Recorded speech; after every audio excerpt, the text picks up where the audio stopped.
weltare ɓiɓɓe fulɓe anndo diine maɗa fedde heblo sukaɓe afrique weltare TV takkusana yoni to fasudeɓe to kuñankari to korkaƴela to madina alheri to gawi nane to awoyni to guetama ko on takkusana juula ha to galle sosoɓe to gawi nane ko on takkusana juula ha to galle Samba Sow di Ibrahima Sow to ma e ko ta e nder leydi Côte d'Ivoire ko taari ɗum kala ene jeeya e gardidi kabaruji men to leydi Mauritanie Birama Dawoul Abeyde e dow inde landa makko o ñaguima yafuya faade dendagal lamgu e faade ɓesgu Mauritanie kala caggal konngudi kayidi dibiteji ɗiɗi cuuɗno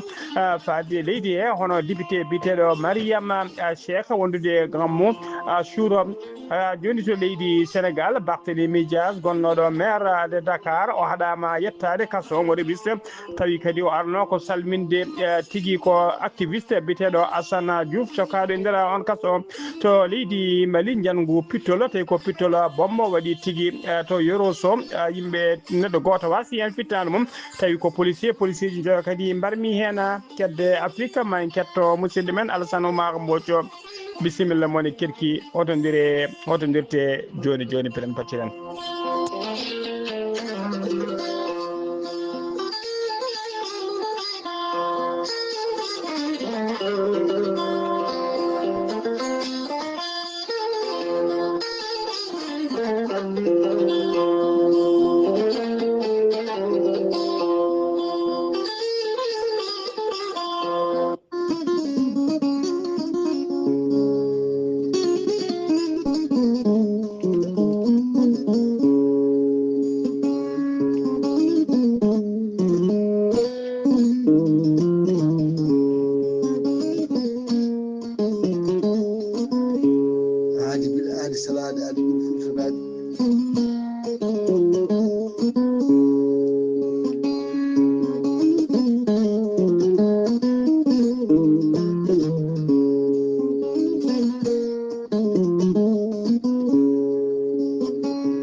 salade aadi ɓuuri fittude aadi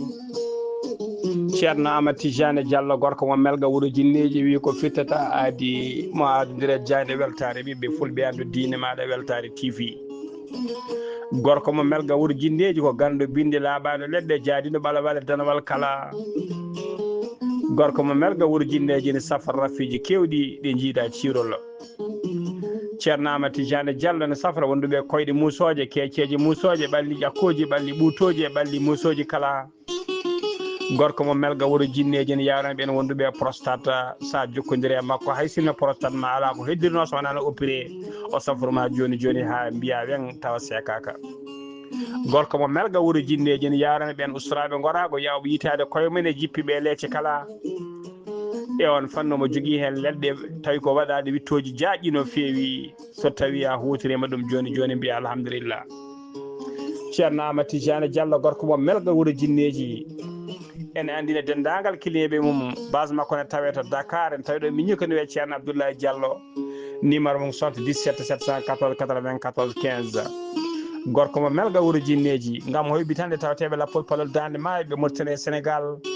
base makko ne tawi to Dakar Mauritanie ha to Rosso Mauritanie kala ene tawi ɗon sehil makko ne wiye ceerno Amadou Dia gorko mo leeraɓe ceerno Amadou Dia numéro mum 77 537 79 28 gorko mo melga wuro jinneji ne andide dendagal kilneɓe makko ƴewɗo saaha mo tawete noccat lamorgo gendi Mauritanie sa yiiɗi hebdemo to banggue appel leydi Mauritanie mbatta ko 46 94 21 91 gorko mo melga wuro jinneji numéro makko WhatsApp ko leydi français ko numéro makko leydi France mbatta ko 00 336 04 04 66 27 ceerno Amati Jari Diallo gorko mo melga wuro jinneji ko labɗo reedu ko malaɗo wune mbadden dando faade makko.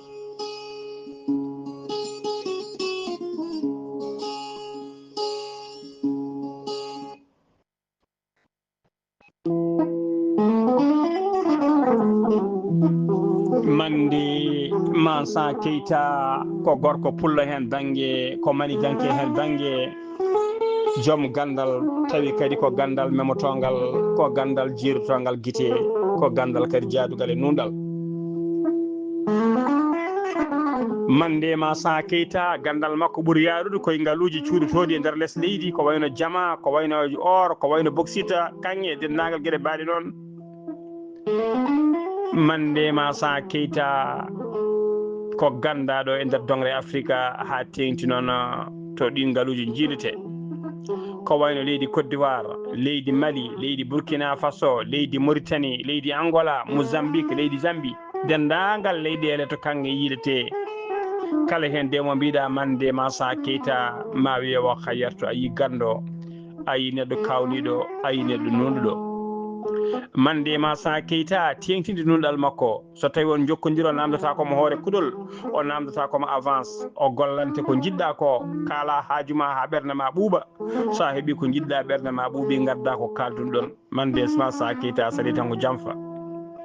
Mande Mansa Keita mbiɗen ko pullo hen banggue mani ganke hen banggue e oɗo saaha joni tawateɗo to Ségou e nder leydi Mali so tawi a yiiɗi hebde ko ɓurɗo labde a yiiɗi jokkodirde e Mande Mansa Keita an dillowo yon fannu jiɗɗo sertude e basal jiɗɗo sertude tampere ha laaɓa mbatta ko oɗon numéro 00 223 ko indicatif leydi Mali mbaɗa 76 68 45 99 Mande Mansa Keita mbadden dando faade makko.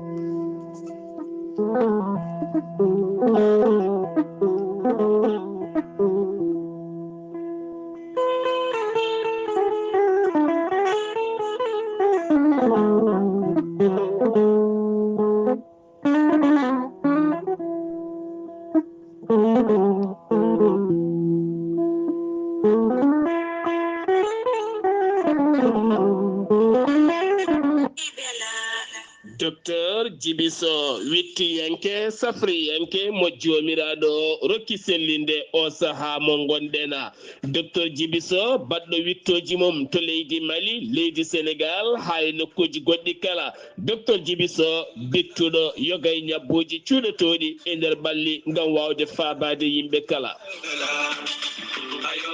Docteur Djibiso ene andina dendagal bandiraɓe kala korka hikka ka noon wo hoorata koto Dakaru lamorgo leydi Sénégal kono noon kala jiɗɗo jokkodirde Docteur Djibiso e lewru korka teddundu omo heeɓi. Docteur Djibiso cafrowo ñabbuji cuuɗotoɗi e nder ɓalli ko wayno fibron kiis nem hémorroïde gonɗo nder e jalto boowal kala. Docteur Djibiso debbo donkuɗo ɓesnude caɗele goragu neɗɗo ɓuutowo koyɗe musoje keceji musoje koye musoje mo seyɗani memi cimmiɗo huuɗo bonko ko ha natte ƴiƴam mum joguiɗo caɗele kayitaji yogay fannuji kala sa jokkodire Docteur Djibiso ma wi alhamdulillah. Docteur Djibiso holliti ngam lewru korka Allah teddundu oɗo saaha omo fiɓi kay jippinde kala e piriji ɗi o waɗanno ngam wawde jabtude yimɓeɓe ha mbawa dañde cellal mumena kono kadi base Docteur Djibiso tawite tokkidiro ene jokki gollude ceerno li to Dakar ene jokki gollude ko noonne kadi Docteur Djibiso taweteɗo to Dakar e lewru korka ndu ma jokkodire moɗon no hannirta ni henna.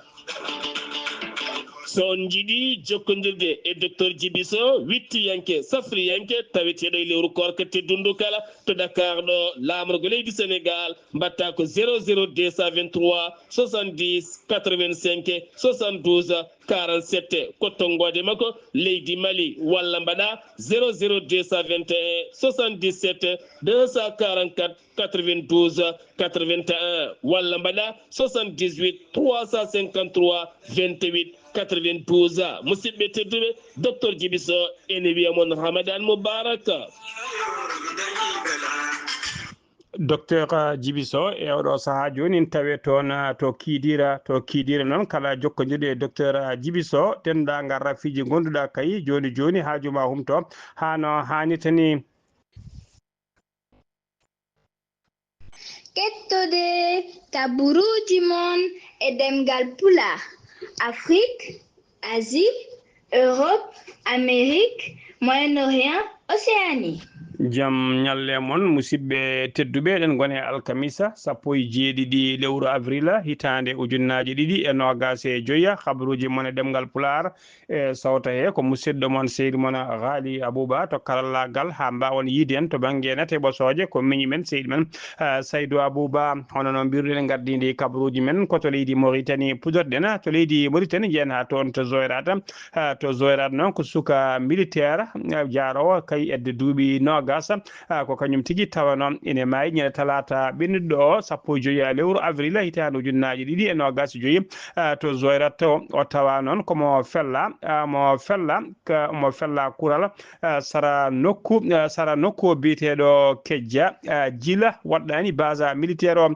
fitel noon tawaka e makko kay hay fitel goto ala tawaɗo sara makko kay saka midi mataw ko bartiɗo brigade gendarmerie ɗon mo Zoyrata udditi hen tigui losgoji mum e dow yamirore procureur de la république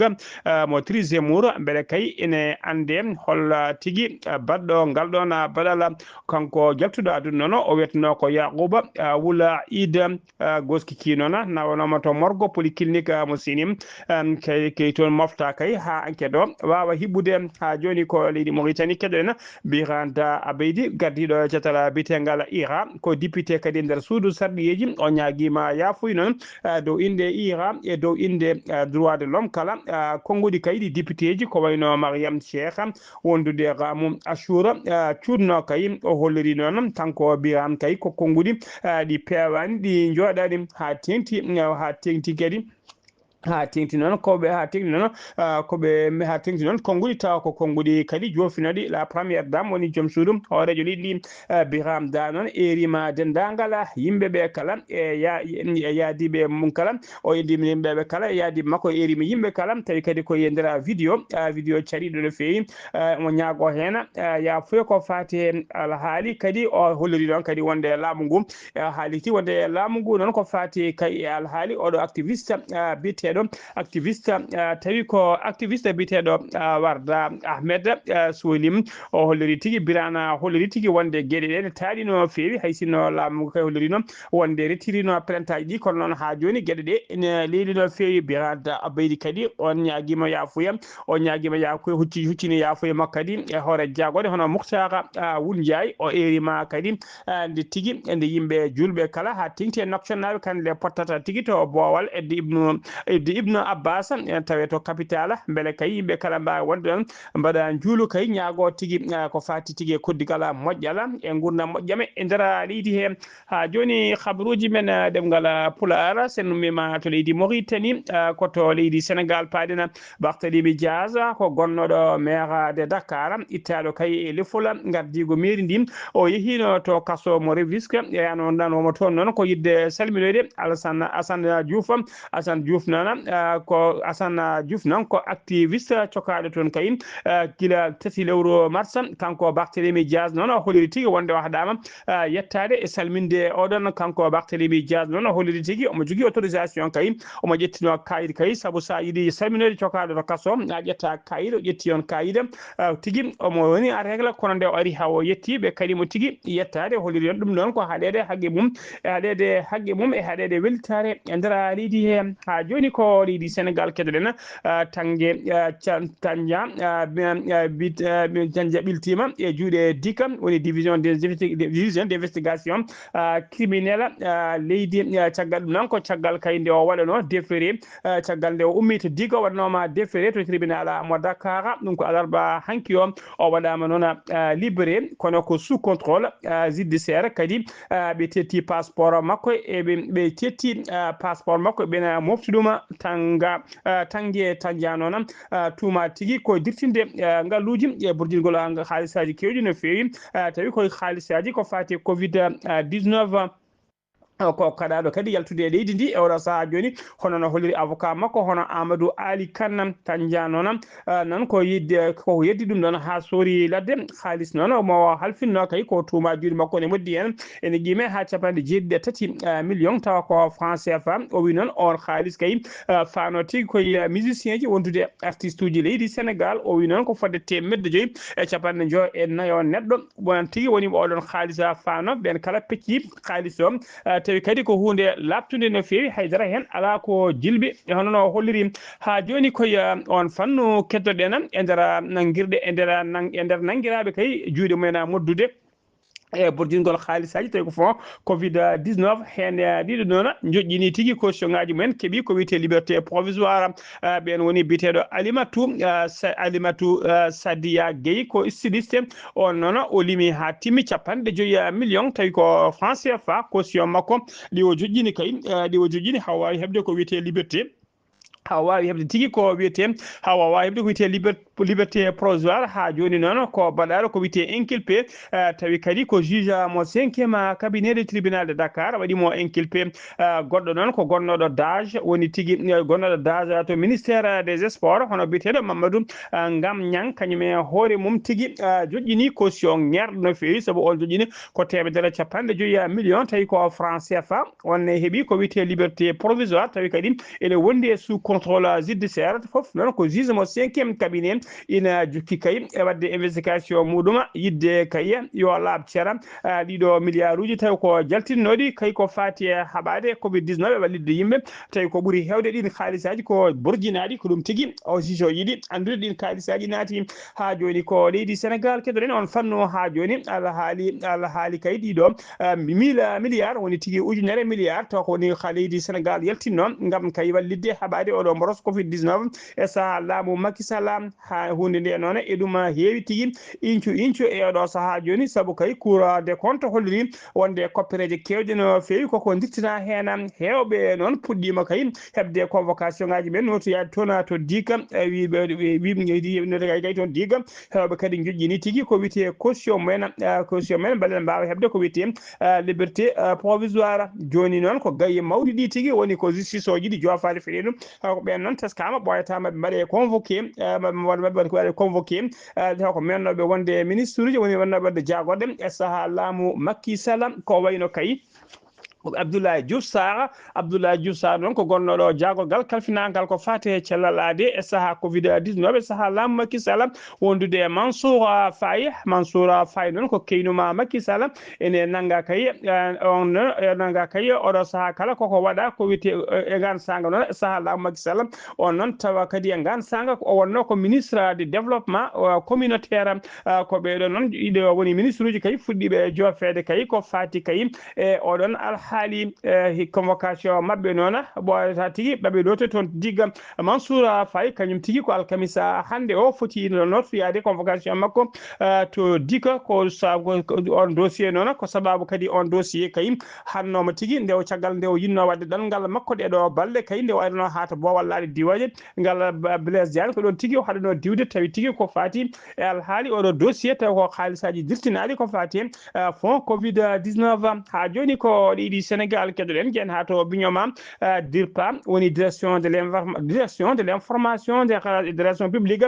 des armées mo leydi Sénégal ɓe kolori e nder communiqué mabɓe wonde alarba hanki o perɓodiral hakkude mabɓe kay kamɓe détachement militaire wondude ɓen tawi walnoɓe opération men tawi koto nokku biteɗo Djinaki ka hakkude mabɓe perɓodiri noon e pedde taw ko fedde joguitiɓe tawateɓe e nder ɗiɗon diwinuji e nder perɓodiral ngal noon ɓe kolori tigui wonde kamɓe koninkoɓe ɓe mbarminama hen militaire goɗɗo kadi majjinama hen melow woni porté disparu armée o noon holliri nana darino doole mum fonno kay walla peeje kala haaɓe mbawa yitude oɗon militaire taw ko majjinaɗo o melew ha joni ko leydi Mali keɗoɗen leydi Sénégal keɗoɗen ha joni jeen ha to nokku biteɗo Kataba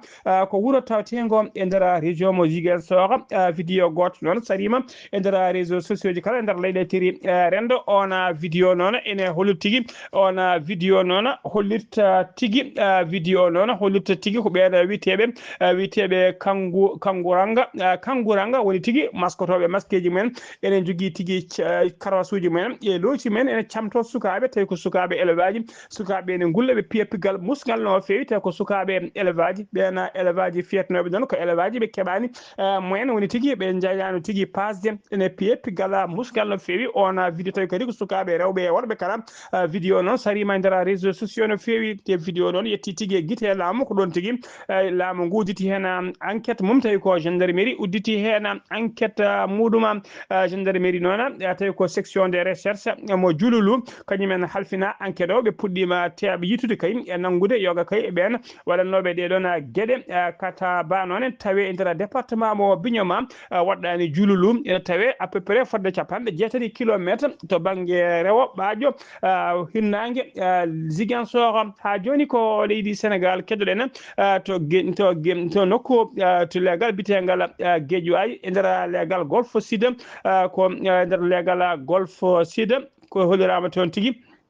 holliram toon tigui ko haare Moussa den tawi kadi ko dinɗiraɓe ɗiɗo kamno toon bone tigui 30 000 francs CFA woni ujunnaje 6 CFA nden haare noon saabima tigui ha waɗi hoore yalti hen tana waɗi ko ñande jamma talata ene weta altine hanki o Alhaji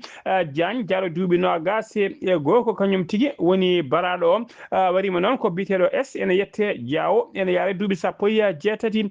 ko baraɗo o noon ko kañum tigui caggal nde ɓe kamno kañum tigui baraɗo o kañum duftuno laaɓi e nder haare he dufti laaɓi mum gam yidde kay fiide goɗɗo es dawo noon ko ɗon tigui folimo hefti laaɓi ki ƴetti laaɓi ki noon fiimo e goddol ko ɗon o wasi fittade makko ha joni ko leydi Sénégal keɗoɗen jeeni ha to nokku biteɗo Ñomre ene tawe e nder département mo Louga koko yurmini waɗi toon ko yurmini woni ko waɗi toon ko suka élève goto barannoɗo classe mum terminal biyeteɗoɗo Magatta Dia yooli toon e maayo to place mo mbiyata Yombela gaddayi to arno kay wuftade kanko e frère makko goto addunomo Dakar noon ko tigui ko wadde kayitaji formalité makko kay caggal kay nde o ɗaɓɓanno kayitaji faade toon to Roba koni tigui woni no yaltiri aduna ha joni habaruji men ɗemgal Pulaar to leydi Sénégal ha joni jeen ha to Daka Gounass ewɗo saaha joni ko keɓugal manggal tawte toon gam heblanade kay ko fati e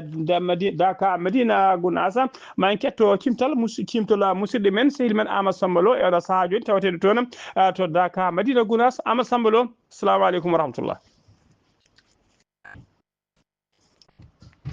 Waleykum salam wa rahmatullahi taala wa barakatuhu Ghali Abouba e waɗete saaha eɗen daari e nder Daka mo Medina Gounass Ghali Abouba kala ɗo beddila guite ma kala ɗo tournuɗa e nder Daka o jiyata ko ene fewne ɓe hen ene gasa ene darna leɗɗe ɓe hen kene waɗa potoji ciment ene darna ɓe hen kene coppa leɗɗe ɓe hen kene caña sakkiraji ɓe kadi kene gadda kartaji ene mbaɗa e Daka o Ghali Abouba en jillimo yoga e Dakaji ɗon e Daka Ceerno en jokkodiri e ceerno Aliou Kane mo ganduɗa kañum ardi golle Daka Ceerno holliri alhamdulillah min oɗo saaha golle ɗe ko heddi hen koko natti hewde non kadi en ɓenni jaaɗen ɗon ɗo Daka mo ceerno Alaji Ousmane Thiam en tawi noon ɓiyi ko hono ceerno Bassirou mo ceerno Ousmane Thiam kanko en jewte makko holliri Daka o woɗɗoyi so woni ko temdere wonno fodde jeeɗiɗi ko alhamdulillah min gollama gasi ko heddi ko hankkadi ko seeɗa heddi ɗum ko hankkadi golle mum kewani caggal muɗum en ɓenni seeɗa garɗen e Daka mo Mbour Daka ceerno Mansour Mbour en tawi ɗon musidɗo goto biyete ceerno Alassane Sow en jewtude makko kamon kadi en tawi omo defa battari ɗon e Daka ɓe koddiri guila hande balɗe sappo jawtude ɗen ɗo daaki e nder Daka mo ceerno Mansour Baro eɓe pewna Daka o heɓe gollen golle tidde golle mantiɗe kamɓe kala Daka ƴiɓe ɓe koddiri so Daka o jooɗama ko temedde yimɓe ɓe jaɓɓoto e nder Dakaji seeɗa mbeɗi ɓe koddiri golle ɗe o saaha machallah e nder lawol en kiɓe ñamdade ɓe to bange courant e bange ndiyam ɗam beele ɓe jawata caɗele e nder dakaji ɗi ɓe koddiri bange courant e ndiyam ɗo alhamdulillah mina ene timmi ala caɗele goote ɗon de Dakar Thiès Oumar Thiam ɓe koddiri wonde so Dakar o jooɗama bange courant e ndiyam ɗam kamɓe kam eɓe keeɓa caɗele seeɗa de bange courant nde wonno kamɓe keewi sakiraade heɓe courant o kono kadi saa fof e nder Dakar technicien ji ɗi ngara balla ɓe courant o tawan caɗele goɗɗe goni hen bange ndiyam ɗam ɗum jogui robinet kono kadi en ara kono wona no hannirta ni kono kam hatta kam eɓe damɗo hen e mbadde hen ha Dakar o ɓenna e dow jaam e ceerno Sall haali Abouba Dakar o machallah sa naatimo tan a tawat ban yo ban ene golle wadde noon Dakar o hetti ko ngarati hewde saabi ko nogas jeegom nduɗo so allahu lamɗo jaaɓi ko musidɗo moon Amadou Samba Lo ɗo e Madina Gounass feeɗo weltare TV weltare ɓe fulɓe andudine ma haali Abouba Amadou Samba Lo golle ma jooɗi peewi yo Allah rokku en hawrude e futtude e Dakar o allahumma amina habaruji men e ɗemgal Pulaar so nummima to Dakar Médina Gounass ko to leydi Mali paaɗen to leydi Mali chef uji taw ko état major des armées de l'air leyɗele dendude ɗeɗo fedde witende AES woni alliance des états du Sahel ɗen leydi noon woni leydi Mali leydi Niger wondude leydi Burkina Faso ɓin noon chef d' état major ji mabɓe ɓe mbaddi visite mabɓe ñande alarba hanki o sappo e jeegom lewru avril to nokku biteɗo Sévaré ne tawe tigui e nder falde mofti to base aérienne 2000 walla 200 ɓe jeehi ɓe jetti toon noon jaɓɓiɓe toon noon ɓe jaɓɓama toon jaɓɓugal tawi ko jaɓɓugal paydingal no fewi tawi ko armé o jaɓɓiɓe toon ɓe tawi toon ari jaɓɓadeɓe noon commandant de la région aérienne hono colonel Mamadou Sidibé ɓe mbaɗi kadi visite caggal ɗum noon ɓe mbaɗi visite mabɓe to base camp Hammadouna Bokari Bari ɓurɗo lollude camp Balobo ɓe tawi toon kadi gardiɗo camp o hono colonel major Didier Dembélé wondude colonel Pascal Bertin ene gari jaɓɓadeɓe caggal ɗum noon ɓe mbawi kadi yaɓɓude koyɗe mabɓe hettoyade gouverneur o yaade no bismo yaade bismago gouverneur falde bisminoɓe to bureau ji mabɓe bureau ji muɗum ha joni ko ɗiɗi Mali keddoɗen subaka alkamisa hande sappo e jeeɗiɗi lewru avril hitande ujunnaje ɗiɗi e nogas joyi ko tana musɗo waɗi to wuuro witego Yoroso sanga 8h subaka ɗum waɗi ko policier ji kaye tawi koɓe commissariat wuuro ngo e gardogoɗo adjudant chef Ségu Sangaré wondude wonnoɓe mission men tawi ko mission ordoyade wuuro ngo gam yidde tekkinde nden ka e kisala wuuro ngo ko oto mabɓe mo hinde pick-up ko on oto tigui woni jabɓuɗo pittol bombo tawi ko tufanoɗo e dow lawol ko ɗon pittol ngol fettidi e oto o policier goto wasi hen fittande mum policier ji joyo woɗɓe kadi mbarmi hen oto o kadi boni hen bonande mawde no fewi habaruji men ɗemgal Pulaar kedde Afrique roɓino jabbotoɗen roɓino kedde Afrique ko musidɗo men seydi men Alassane Oumar Mbodj gorko mo Sara Ndogo Alassane Oumar Mbodj a salminama a juurama en calmitima Ghali Abouba en calmini dendagal hettiyankoɓe Ayawo TV kaɓuri men ɓuuri cogtude e dongre Afrique e ñalawma hande o puɗɗoɗen ko leydi Côte d'Ivoire toon de hono landa démocratique de Côte d'Ivoire noddi seeɗa hono PDCI ɓe mbawi hono yuɓɓinde ñande alarbare sappo e jeegom lewru setto ujunnaje ɗiɗi nogas e joyyi taw kadi ko wawde kay toɗɗade on gonowo mbiri mabɓe e cuɓugol gardagal hono leydi wona ko ñande nogas e joyyi octobre ujunnaje ɗiɗi nogas e joyyi ɗum noon kamɓe ɓe nandiri e hakkude mabɓe ɓe mbi dey wonata mbir amen ko on mbiyete hono Tidiane Thiam taw waɗi ko kanko woni gardiɗo hono landaka ɗum noon e oɗo saaha noon wona e nder leydi he o woni ko caggal hono leydi toon to ene wayno dey to Nigéria toon de ene wayno jagolgal ko fatti kadi gafeje caggal hono leydi to momo Nigéria ko jaaɗo jillu toon to ñaame kanko biyeɗo Youssoufa Batema tuggar kanko de amo foti kadi yaa toon nawde toon taw waɗi ko ɓatukuru heeridu ɗum noon e fade kay e ɓen laamu sabbodu ngu mo Niger taw kadi ko général Tiani e tawata ko umorade e on gaddo leydi taw kadi ko Nigéria biyete hono Bola Ahmed Tinubu e gila kay ɓe mbaɗi kamɓe ɓe polli ɗum noon laamu ngu gila wonno ko ñande gila lewru juillet ujunnaje ɗiɗi nogas e tati toon to ñaame ene wayno de jokkodiral hakkude leydi hono Nigéria e leydi Niger ene day aussi no fewi kono ɗum fof wayde noon kam ɓe toƴƴodirani ha no foof ɗum ɗon ene wayno ko joni ko hay so tawi Niger yalti CEDEAO ɗum noon addanani de kamɓene taw kadi ko bonnude ko woni ɗo ko hayso tawi ene waɗi ni taw kadi wonɗe ene gueɗe hakkude leyɗele kono ɗiɗi ɗe ɗum noon eɓe jiiɗi e oɗo saade ko wawde ƴewde halde ɓe gaddirta kono deƴƴal hakkude leyɗele ɗiɗi ɗe tawde koye e nder denka hani tengti noon e frontiére mabɓe hakkude leyɗele hono ɗiɗi ɗe hani kadi e wawde ƴellide to badde faggudu hakkude mabɓe toon to Soudan ene wayno de ko famɗi foof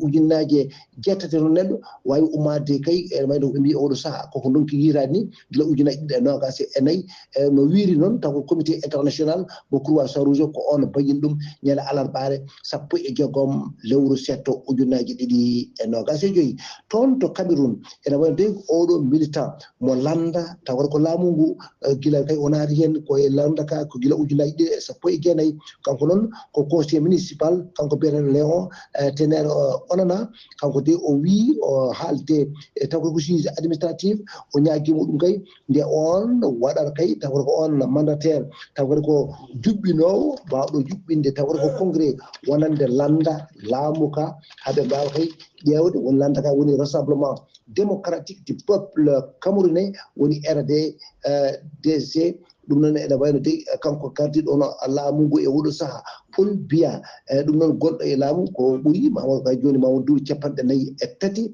ene wayno koye wone jappere ɗum noon kadi ene huula kadi e wuuriji mabɓe baɗoji ɗi e nder octobre hono garowo o karaw kadi wi wonde amo yiiɗi kadi wadde kadi tawde ko